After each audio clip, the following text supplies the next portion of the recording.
Le regard d'un photographe sur d'autres photographes. Ni recherche d'exhaustivité, ni rigueur de spécialiste. Ce n'est pas une histoire de la photographie, mais une bibliothèque personnelle sous forme de podcast. برادي بيكون هون برادي عمره شي 1000 سنة بيكون هون ألماني شفتوا وين برادي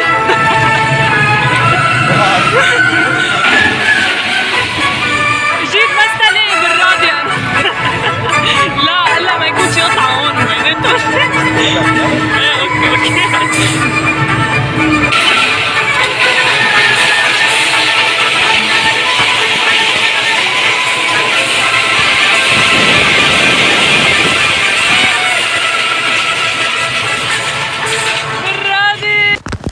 Pour moi, CAPA est une excellente porte d'entrée pour s'intéresser au photojournalisme.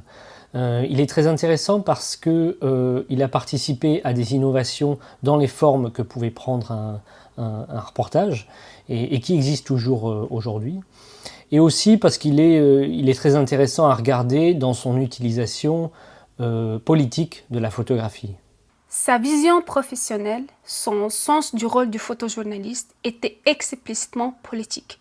Il percevait la vérité comme un argument en faveur d'une cause et pas comme une vertu en soi. Il disait « La vérité est la meilleure image, la meilleure propagande ». Il disait aussi « Dans une guerre, il faut haïr quelqu'un ou aimer quelqu'un. Il faut avoir une position où on ne peut pas supporter ce qui se passe ».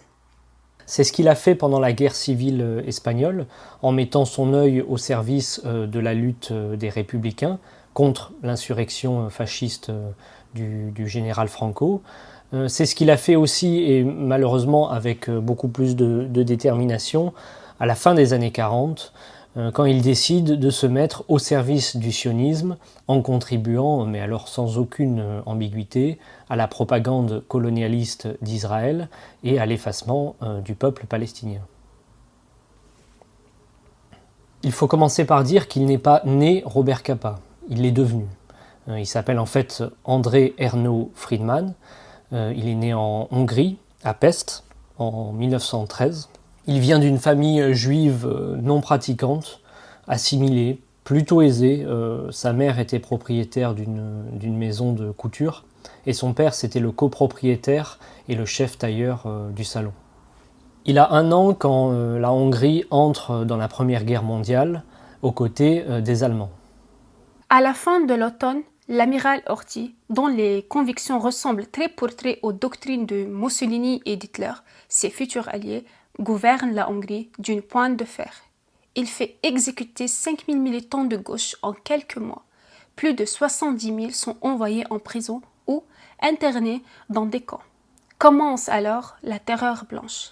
Les pogroms antisémites se répètent dans toute la Hongrie. Quand André est adolescent, il fréquente les milieux communistes révolutionnaires et participe aux activités antifascistes d'étudiants de gauche. La Hongrie des années 20 vit une crise sociale et politique rampante, troubles sociaux sanglants, confrontation entre la gauche et la droite. Dans la capitale, les batailles rangées entre les factions rivales sont devenues un rituel hebdomadaire. Et à 16 ans, André est déjà un vétéran du combat de rue. Il se joint souvent aux centaines de jeunes radicaux qui traversent au pas les quartiers ouvriers de Pest. En 1931, il se fait arrêter par la police secrète chez lui.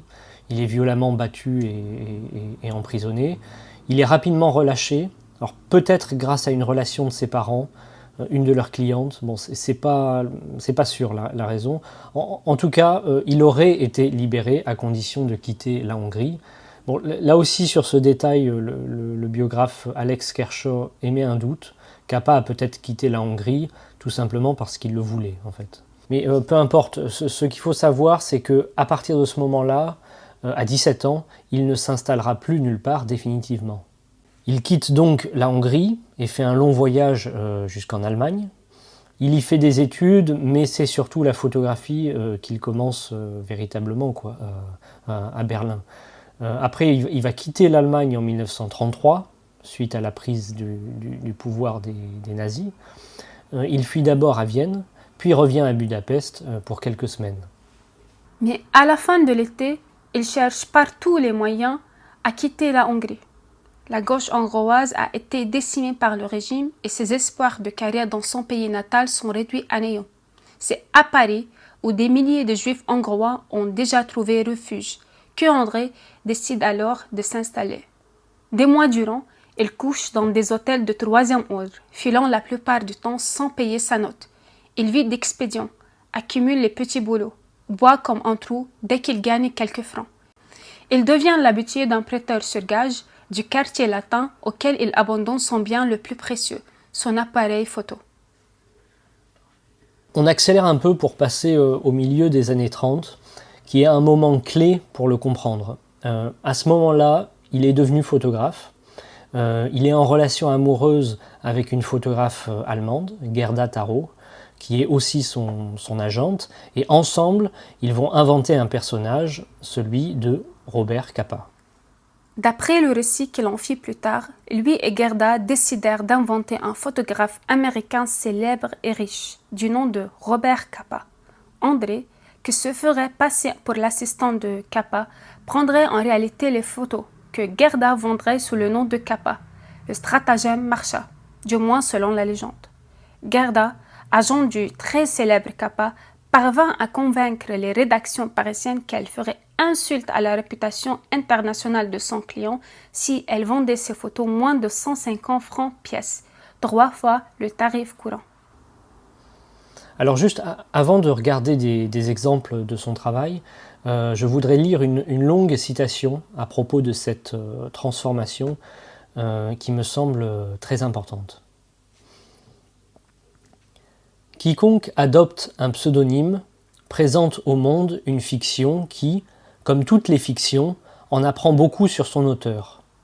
Dans le cas d'André, il nous apprend qu'il aimait raconter des histoires dont il était le héros. Histoires qui comportaient au moins quelques éléments de vérité et qu'il répétait inlassablement jusqu'à, sans doute, y croire lui-même. Son invention d'un alter ego confirma la transformation de son personnage public en cours depuis plus d'1 an. Le gitan chevelu, négligé, mal rasé, en crasseuse veste de cuir, s'était totalement transformé lorsqu'il partit pour l'Espagne, du moins en surface. Il avait annoncé à sa mère qu'il était devenu un gentleman, en complet neuf, lavé, nettoyé et repassé. Il répéta sans cesse dans ses lettres qu'il était soigné et élégant, au point que ses amis le reconnaissent à peine. Il dit aussi qu'il avait lui-même du mal à se reconnaître. Il en était venu à ressembler à un petit bourgeois de Buda. En un sens, ce n'était pas André Friedman qui portait ses vêtements élégants et cette coupe de cheveux à la mode. C'était un personnage sorti de son imagination, qui incarnait la réalisation de ses vœux. À l'époque de son invention, Robert Capa personnifiait tout ce qu'André essayait d'être, ou du moins essayait de paraître. Capa était riche, célèbre, fascinant et américain. André ne l'était pas, quoique bien décidé à le devenir.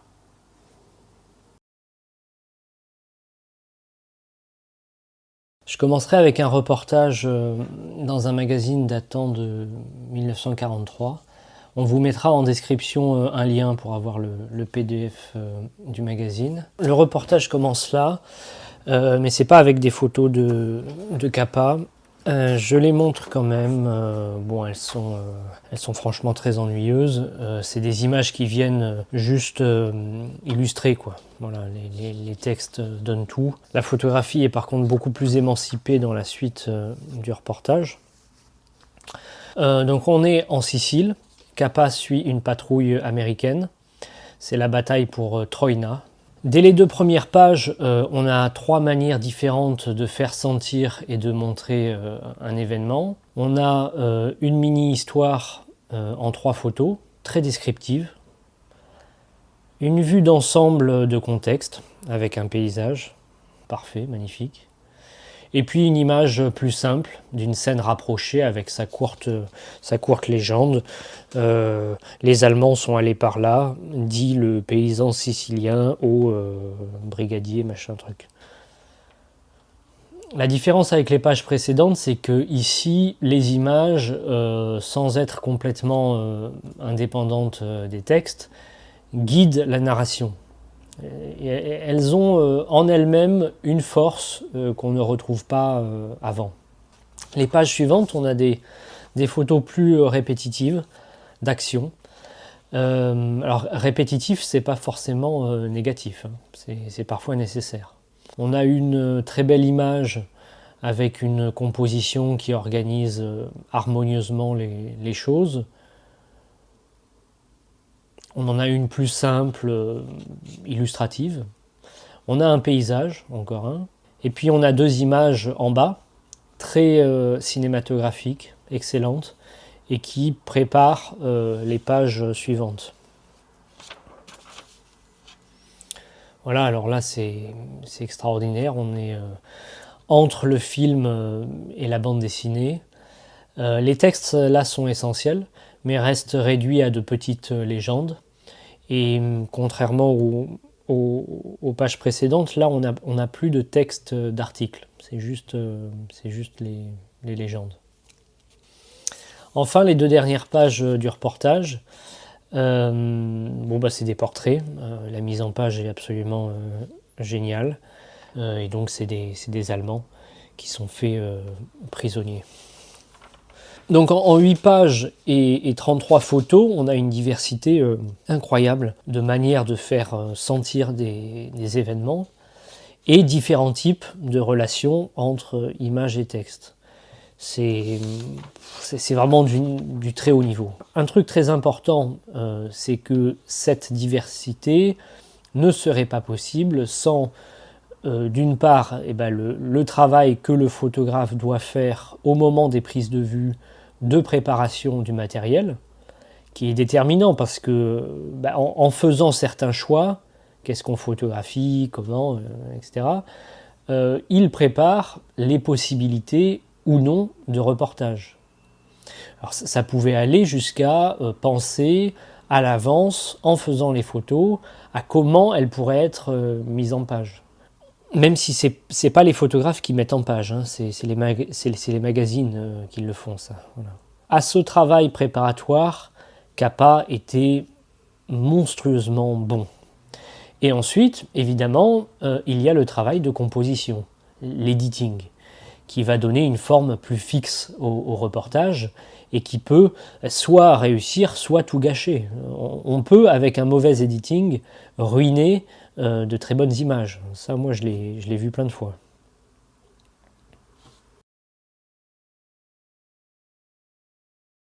Ensuite, La mort en marche, avec quelques photographies de Gerda Taro et David Seymour, un photographe polonais. La mise en page a été faite par André Kertész, très important photographe hongrois.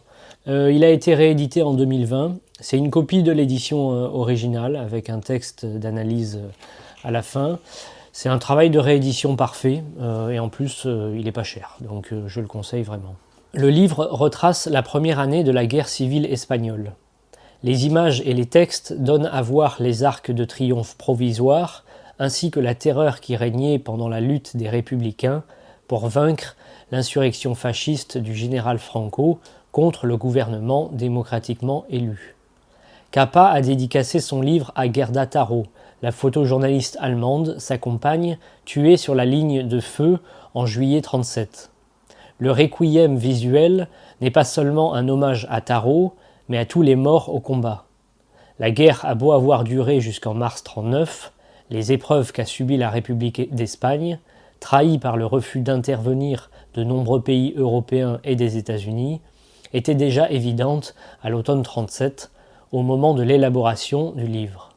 En outre, la République essuierait une série de défaites, l'Italie et l'Allemagne fournissant du matériel à Franco pour soutenir sa campagne. Dans ce contexte, on peut considérer ce livre comme une tentative pour relancer l'aide américaine à la République d'Espagne. Mais La mort en marche est aussi une élégie en l'honneur des sacrifices consentis et le témoignage, pour ceux qui s'étaient battus en Espagne, d'une métamorphose du monde. Les qualités d'une œuvre comme ça, c'est de pouvoir sortir le reportage des limites du magazine et d'approfondir. Le livre le permet. On a toute une série de petits reportages reliés les uns aux autres et qui petit à petit réussissent à peindre un tableau plus large. Ce qui est intéressant, encore une fois, c'est la diversité des manières de dire les choses. Je vais vous prendre un exemple. Sur la route, il restait des barricades de pierre dressées à la va-vite lors du premier soulèvement des garnisons. Derrière, les républicains de la campagne, paysans, ouvriers, étudiants, montaient toujours la garde, faute d'être convaincus que la menace avait été jugulée en Catalogne. L'ouvrier, prêt à faire feu, scrute la route d'un œil vigilant. Le fermier désigne du doigt le village à l'horizon, ce monde lointain et inconnu. Peut-être que le front commence là, on n'en est pas sûr, dit-il. Les premiers jours, personne n'était sûr de quoi que ce soit. Alors, on est là dans quelque chose de très narratif, dans une histoire où images et textes se complètent. On le voit avec les photos qui sont plutôt simples et au texte parfois lyrique. Donc ils n'avaient pas peur de romancer les choses, de les dramatiser. D'ailleurs, dans certains cas, de carrément mettre en scène. C'est le cas de la photo de couverture qui est la plus célèbre. Ça a été prouvé il y a quelque temps que c'était une mise en scène. Il faut se souvenir aussi que c'est de la photographie de propagande, hein, là. Ce qui n'est pas forcément péjoratif. Hein. Propagande, c'est pas forcément négatif. Si je prends le chapitre naissance d'une armée, c'est un peu différent. Ici, les images sont surtout des illustrations de textes qui sont essentielles pour comprendre. Il convoque une réunion pour en discuter. Du fait de l'insurrection, l'armée régulière, la discipline traditionnelle, telle qu'elle était, ont disparu. Un peuple prend les armes pour assurer sa défense. Mais il faut manifestement procéder avec méthode. L'un déclare « Nous devons creuser des tranchées ». Un autre affirme « Des officiers qui semblaient fidèles à notre cause sont en réalité des traîtres ». C'était parfois vrai. Un troisième intervient « On doit établir une organisation sur la base de groupes plus grands, sinon on sera manipulé ». Et un quatrième fait remarquer « On ne devrait pas mettre ces bandeaux de couleur ni ces jupes blanches, ce sont de bonnes cibles pour l'ennemi ». Ils prennent ce sujet au sérieux. Pourquoi ne le feraient-ils pas ? C'est une question de vie ou de mort. Ils sélectionnent les premiers comités de soldats parmi les camarades de confiance. Ceux-ci deviendront les premiers officiers de l'armée populaire.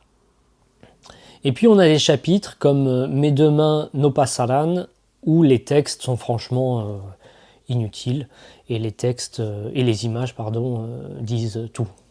Avec la diversité des relations image-texte, des rythmes, il y a une diversité de sujets.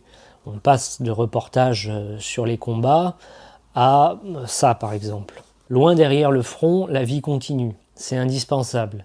Les usines doivent tourner. Il faut réorganiser l'industrie. Le sol de l'Espagne est riche. Le mercure y abonde.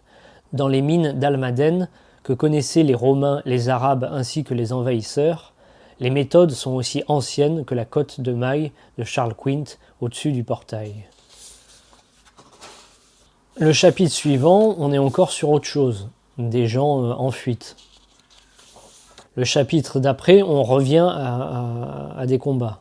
Le suivant, il est sur la sauvegarde des œuvres d'art pendant la guerre. Donc ce qu'il y a de très bon là-dedans, c'est que les divers aspects de la vie sont entremêlés. Ils sont pas trop classés dans des cases rigides. Maintenant, le problème de la mort en marche, c'est que, mis à part le travail préparatoire des photographies, qui est génial, tout le reste manque de maturité pour moi. À commencer par la qualité formelle des images. Capa n'est pas encore très mature. Il reviendra d'ailleurs 1 an après en Espagne, et ces images seront d'un niveau très supérieur. Et puis il y a aussi les mises en page.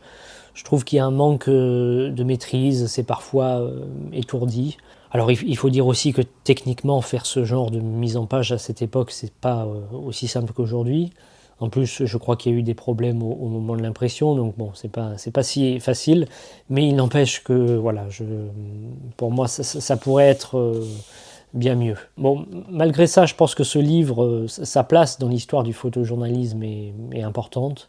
Mais malheureusement, à ma connaissance, toutes les images de Capa, auxquelles se joignent celles de Tarot et de Seymour, n'ont jamais été parfaitement utilisées comme elles le méritent. Une grande œuvre reste à faire à partir de ce travail. Je finis avec Slightly Out of Focus, qui est sorti en 1947, qui est aussi l'année de création de l'agence Magnum par Capa et d'autres. C'est un livre qui a été réédité, mais alors lui très mal. Bon, j'aurai pas le temps d'expliquer pourquoi, mais j'y reviendrai dans un autre épisode. Regardons plutôt l'édition originale que j'ai là. Capa écrivit son livre avec l'intention spécifique de le vendre à des producteurs de cinéma. Son souci majeur était de faire un scénario simple et distrayant, et non un compte rendu exhaustif des événements. D'ailleurs, il n'a jamais prétendu que son livre disait toute la vérité et rien que la vérité.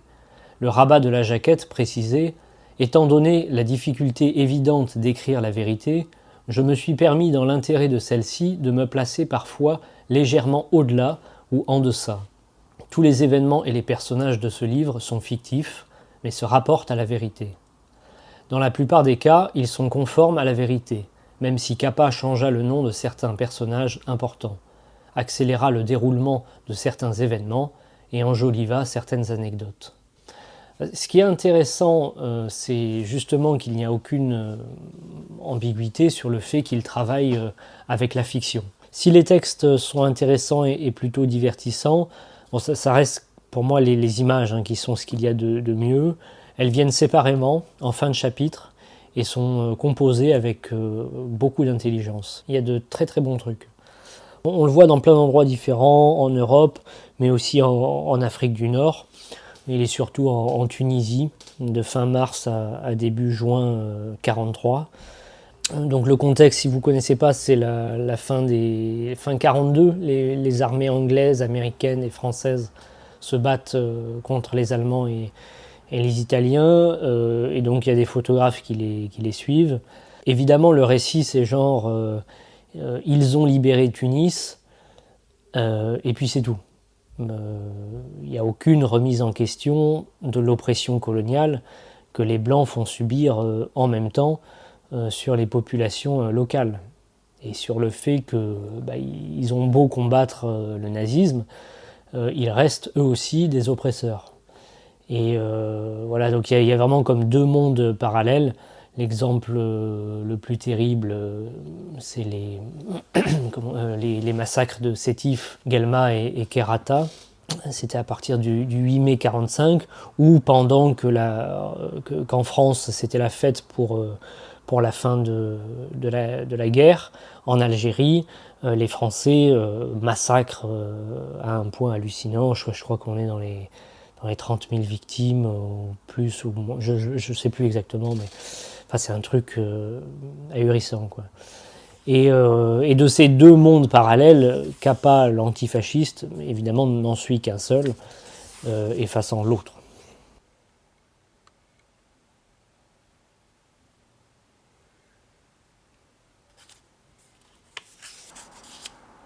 Il y a les célèbres photos du débarquement américain du 6 juin 1944 en Normandie.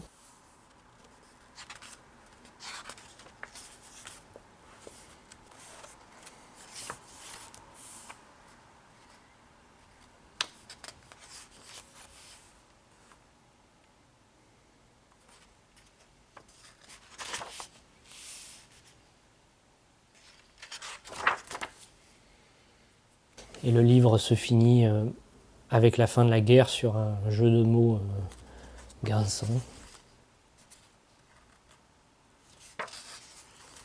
On filmera toutes les pages où il y a des photos et on le mettra en ligne pour qu'il soit accessible parce qu'il est introuvable. Faire ces podcasts nécessite un long travail pour lequel nous ne sommes pas rémunérés. Pour nous aider, vous pouvez faire un don sur notre page Tipeee ou Ko-fi. L'argent nous permettra notamment d'acheter des livres pour des futurs podcasts. Vous pouvez aussi soutenir le travail de photographe de Vincent. Il a fait un livre documentaire sur la ville de Tripoli au Liban et un manuel de photographie pour apprendre à mieux regarder, accessible pour presque tous les âges. On vous met tous les liens en description. Vous nous aiderez aussi en partageant cette vidéo, en cliquant sur j'aime et en vous abonnant en activant la cloche.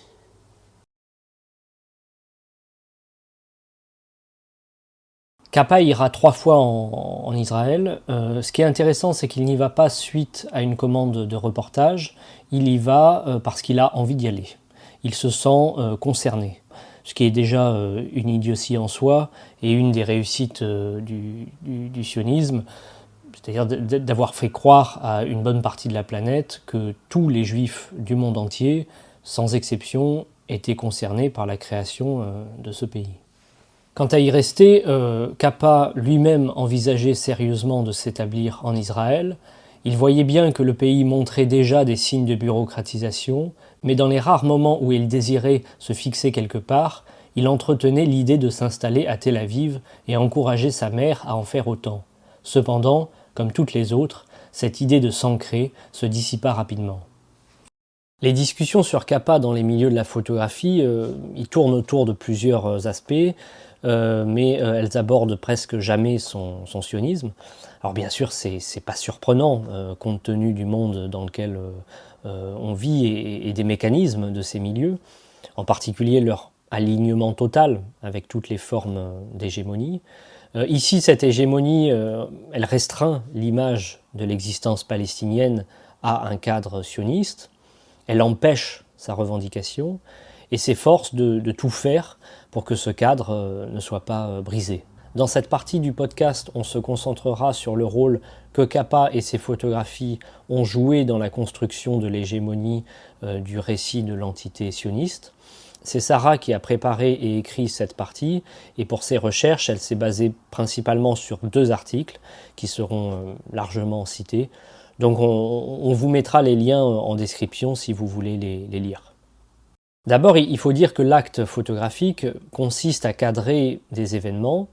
C'est un processus qui implique une inclusion-exclusion, une absence-présence et de l'archivage. Ensuite, il faut dire que le concept journalistique traditionnel de neutralité consiste à présenter les différents aspects d'un sujet, à séparer les valeurs des faits et à être un témoin impartial. Et la neutralité a toujours été une pierre angulaire du journalisme occidental. Quant à Capa, lui, il estimait qu'une photographie honnête des événements était essentielle pour un reportage, mais il ne considérait pas l'objectivité comme un choix souhaitable ou réalisable. Et son implication dans la propagande israélienne en est la preuve évidente. Il s'est engagé auprès de l'entité sioniste, comme il l'a fait dans toutes les guerres, en choisissant un camp. Ce qui signifie que les photographies prises par Capa en Palestine occupée ne sont pas c'est pas des simples reportages, mais qu'ils font partie d'un processus beaucoup plus profond d'engagement qui vise à renforcer les piliers de l'entité sioniste, de son mécanisme colonial et de l'impérialisme. La photographie, elle a été un outil fondamental pour façonner cette hégémonie. Un processus qui a été consciemment organisé à l'égard des Arabes et plus précisément des Palestiniens.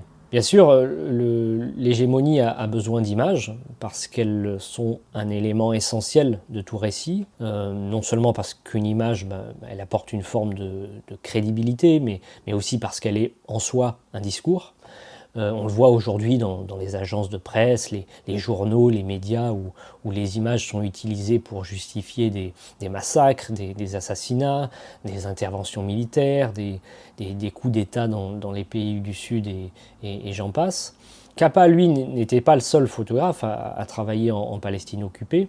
Le Yishuv et plus tard les autorités israéliennes ont employé de très nombreux photographes pour documenter le processus de création de leur entité.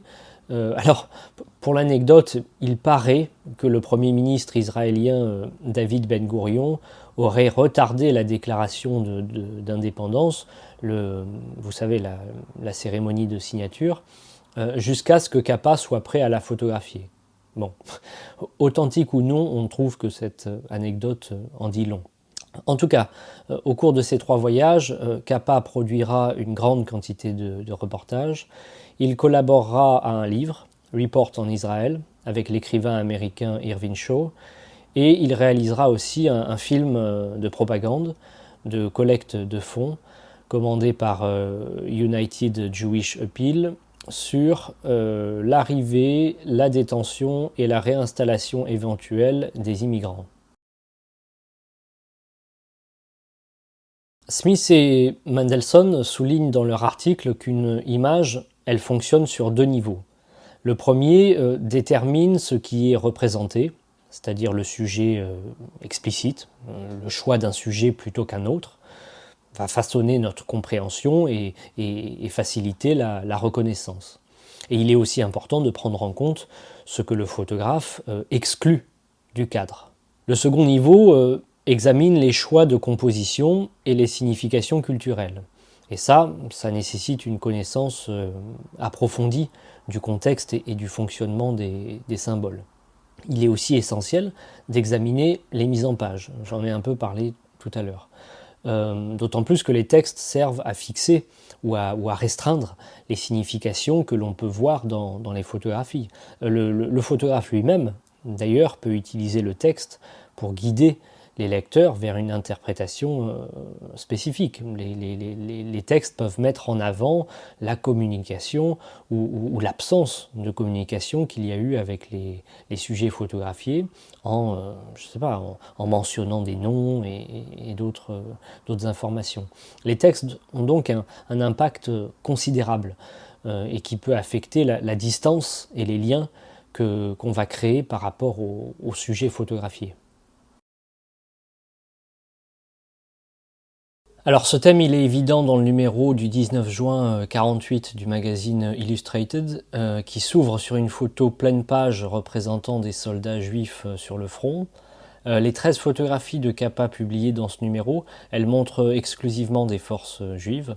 Il n'y a aucune image qui fait référence à l'ennemi. Mais le cadrage de Capa, il indique indirectement qui est l'ennemi et qui sont les défenseurs.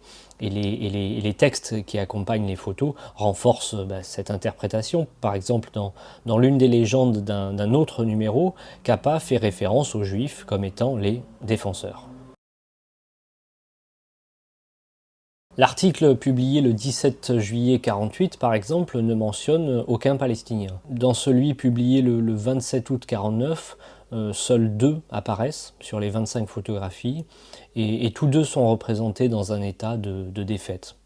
Aucune des photographies de Capa ne montre non plus les attaques israéliennes contre les villages palestiniens, ni évidemment ne documente ceux qui ont été vidés de force ou les massacres commis dans des villes comme Lida, Tantoura, Der Yassin, Abu Shusha, Safsaf et Al-Dawayima.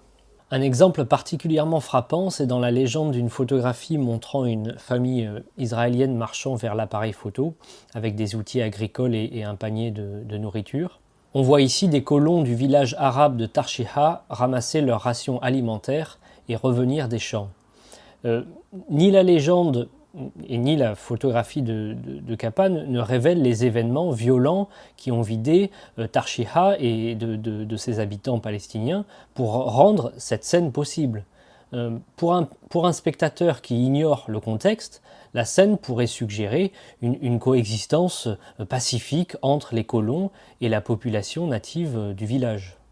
Un autre exemple, près du village de Safad, un couple israélien devant un minaret. C'est un paysage paisible qui cache bien sa violence. En essayant d'être nuancé, il y a un biographe de Capa, Alex Kershaw, dont on va reparler tout à l'heure.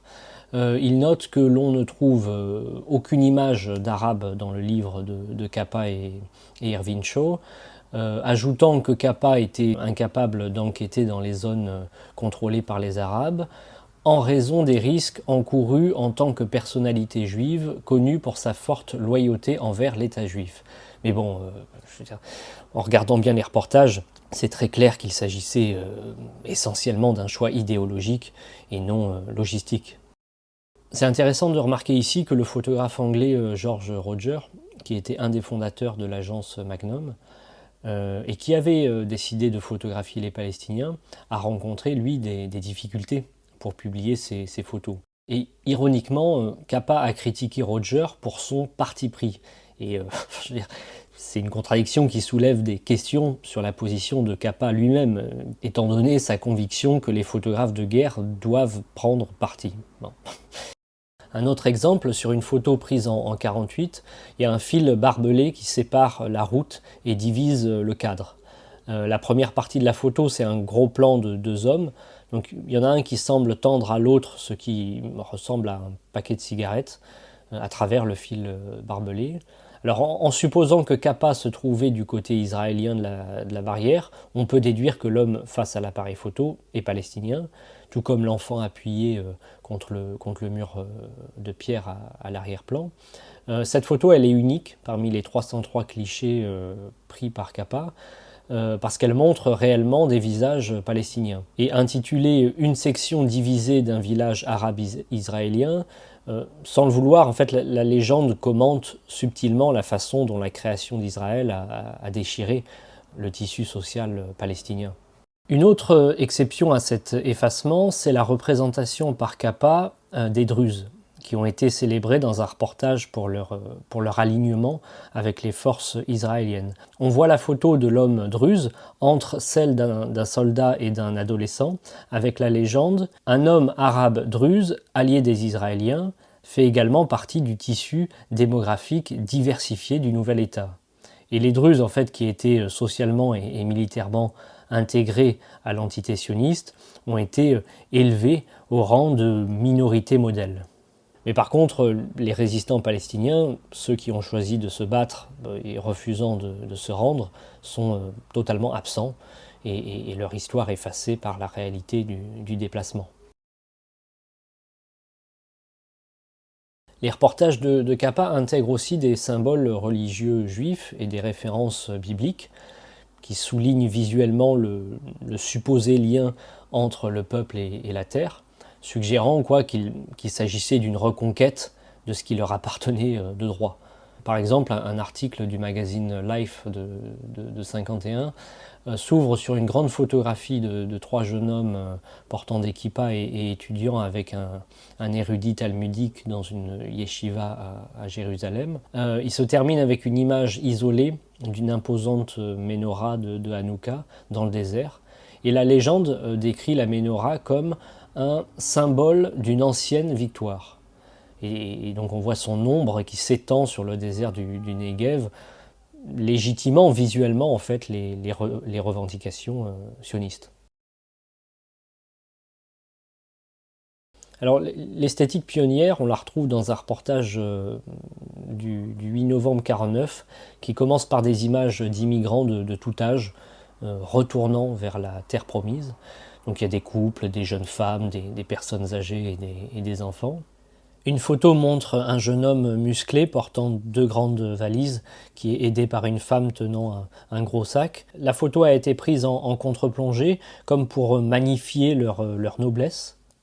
La page suivante montre une immigrante juive tunisienne, souriante, qui descend d'un bateau avec assurance vers l'appareil photo, incarnant un peu l'esprit optimiste des pionniers.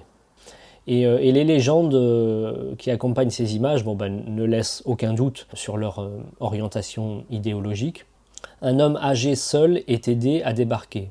Il fait partie des nombreuses personnes âgées venues mourir dans la terre promise que leurs ancêtres ont quittée il y a 2000 ans. Les immigrants reçoivent leurs papiers dès leur embarquement. La plupart ont vécu pendant des années sans patrie. Ils sont désormais des citoyens israéliens à part entière.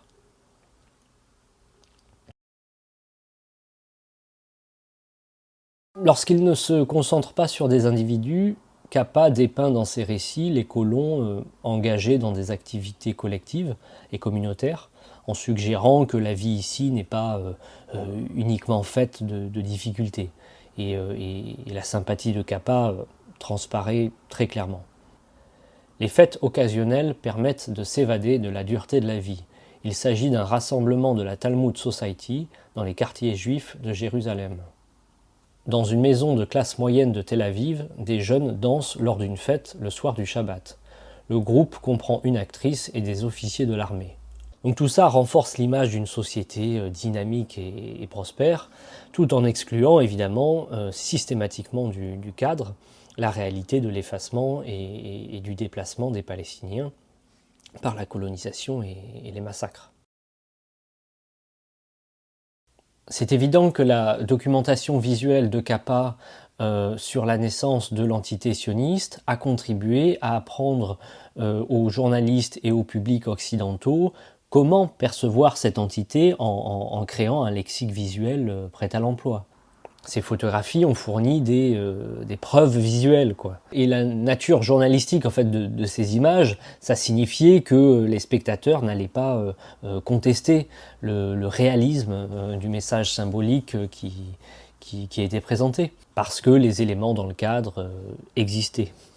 Donc il n'est pas exagéré de dire que tous les reportages de Capa semblent, je veux dire, provenir d'une position de présomption d'innocence.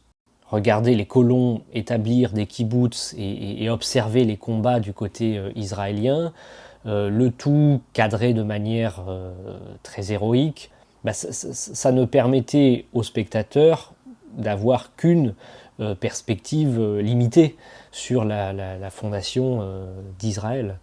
Et Israël était un sujet qui touchait profondément Capa. Et la couverture journalistique qu'il produisait visait non seulement à générer de nouvelles connaissances sur le monde et à façonner l'histoire, mais aussi à recréer fondamentalement un monde pour le spectateur, un monde sans Palestiniens.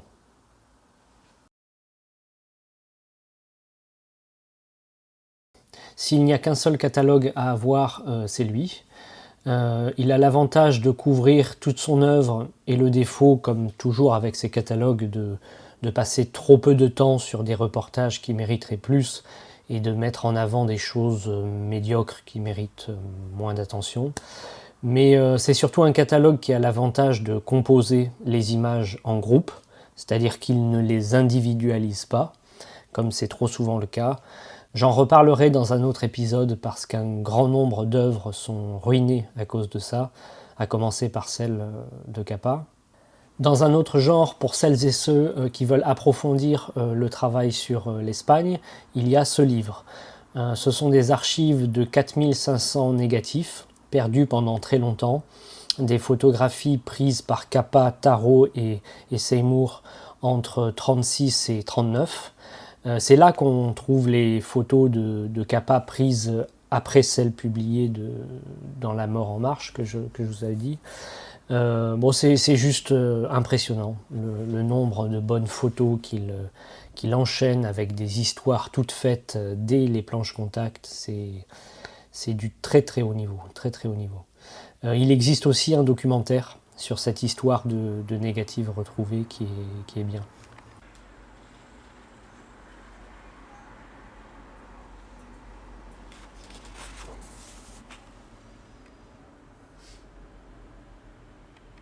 Je voudrais enfin mentionner ce livre récent qui met un peu en avant les publications de l'époque.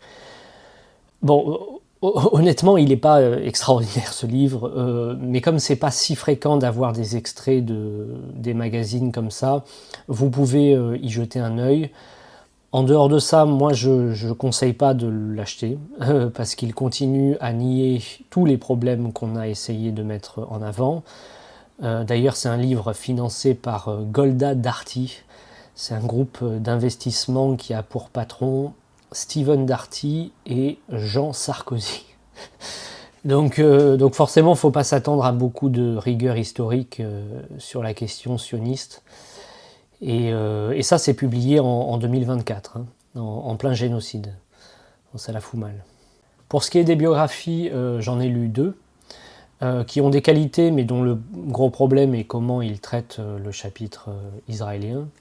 Ce qui est intéressant avec ce genre d'historiens, de journalistes et des fans de Capa, c'est qu'ils ont parfaitement conscience de l'existence du mythe Robert Capa.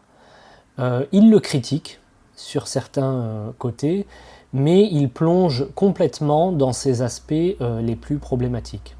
Et ils nourrissent ces problèmes. Donc là, par exemple, on retrouve les habituelles manières de présenter la réalité, notamment en définissant d'abord et presque exclusivement les Juifs arrivants comme des émigrants qui ont échappé à l'Holocauste. Ce qui est en partie vrai, mais seulement en parler comme ça permet surtout d'éviter d'en parler comme des colons et d'éviter de parler des racines européennes et blanches du projet colonial sioniste. Là-dessus, je vous renvoie à un texte magnifique et très simple à lire d'Ariela Aisha Azoulay, dont je vous mets le lien en description. Plus généralement, au-delà du sionisme, ce que moi j'ai senti en lisant ces biographies, c'est qu'ils étaient eux-mêmes sous le charme de Capa. On le voit notamment lorsqu'il parle de ses très nombreuses relations avec les femmes. Le récit est celui du Capa, grand séducteur, avec son sourire magnifique, le très bel homme qui charme tout le monde. Alors ça, tous les gens qui l'ont connu en parlent de ce charme, et positivement. Seulement, c'est quand même assez évident qu'il y a des choses non dites derrière certaines histoires et que les biographes ne cherchent pas à explorer. Je ne sais pas si Capa était plus misogyne que la norme, j'en sais rien, mais il est devenu célèbre. Et ça change beaucoup de choses dans les rapports de domination. Je ne m'étends pas plus sur ce sujet, c'est pas le propos de l'épisode, mais n'hésitez pas à partager en commentaire des trucs là-dessus si vous avez.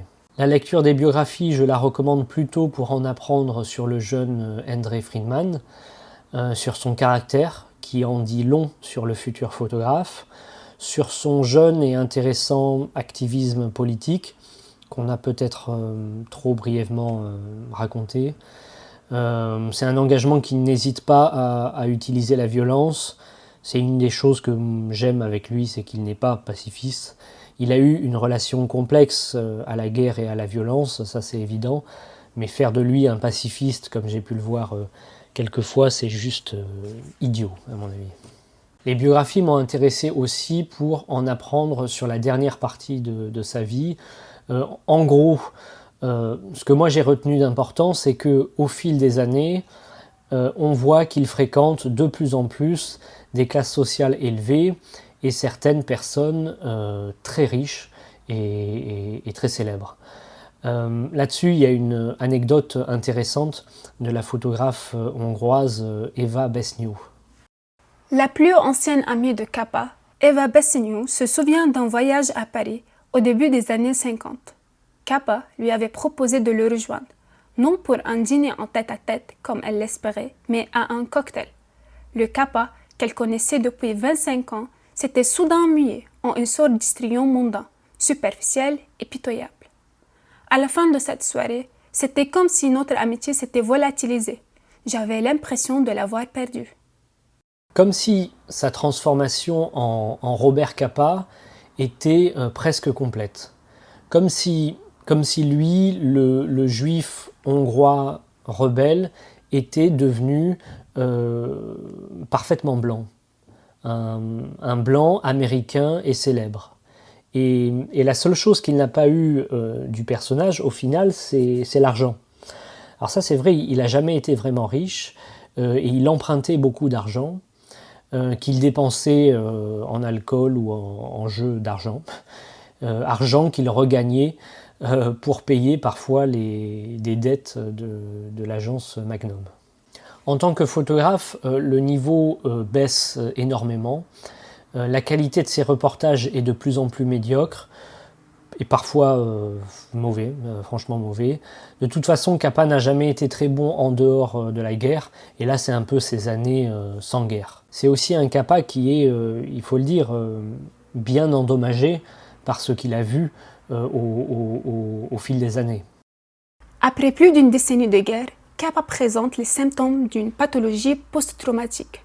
Inquiétude, alcoolisme, irritabilité, dépression, culpabilité du survivant, instabilité professionnelle et nihilisme à peine dissimulé. Il retournera pourtant une dernière fois à la guerre, Fin avril 1954, il part en Indochine, l'immense territoire de l'empire colonial français. Aujourd'hui, c'est notamment le Vietnam, le Laos et le Cambodge. Capa y va pour photographier la guerre entre les armées françaises et les résistants communistes d'Ho Chi Minh. Et il y va en accompagnant des militaires français.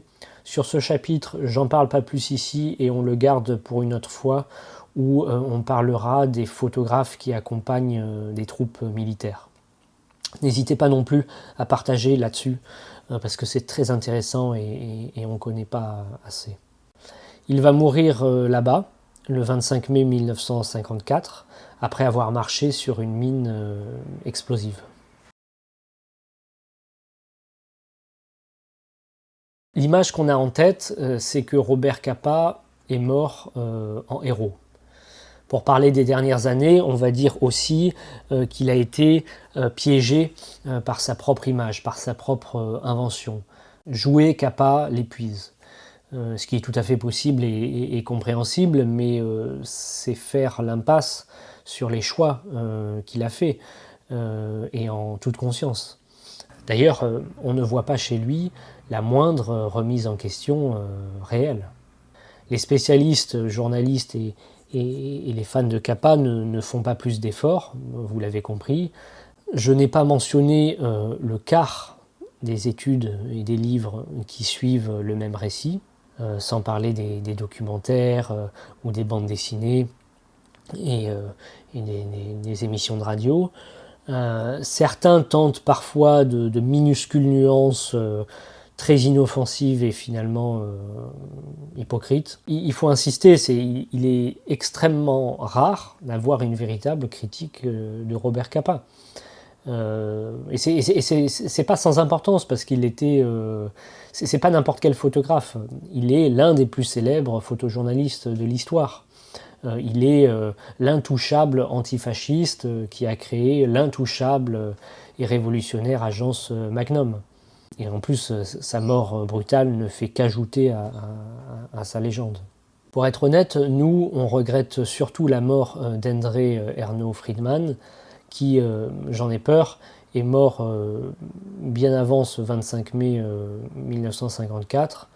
Et contrairement à Capa, qui a reçu l'honneur des troupes coloniales françaises, Friedman, lui, est mort plus silencieusement, étouffé par la blanchité imposée par l'histoire et malheureusement accueilli à bras ouverts par beaucoup, dont André lui-même.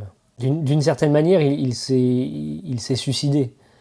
Il a pactisé avec le diable en échange de la gloire. Il n'est pas innocent dans l'affaire, évidemment. Il aurait pu faire d'autres choix. Il aurait pu créer un autre personnage. Il aurait pu voir que le sionisme était tout le contraire de la lutte antifasciste. Il aurait pu être antisioniste, comme les ouvriers du Bund. Il aurait pu utiliser son génie au service de la lutte anticoloniale. Et nous qui adorons les histoires, les récits et les mythes, on aurait préféré celui-ci. Ça c'est clair. Et je ne crois pas que ce soit le cas des milieux de la photographie et de l'art qui, à l'évidence, préfèrent la blancheur vide et l'innocence qu'ils sont persuadés d'avoir.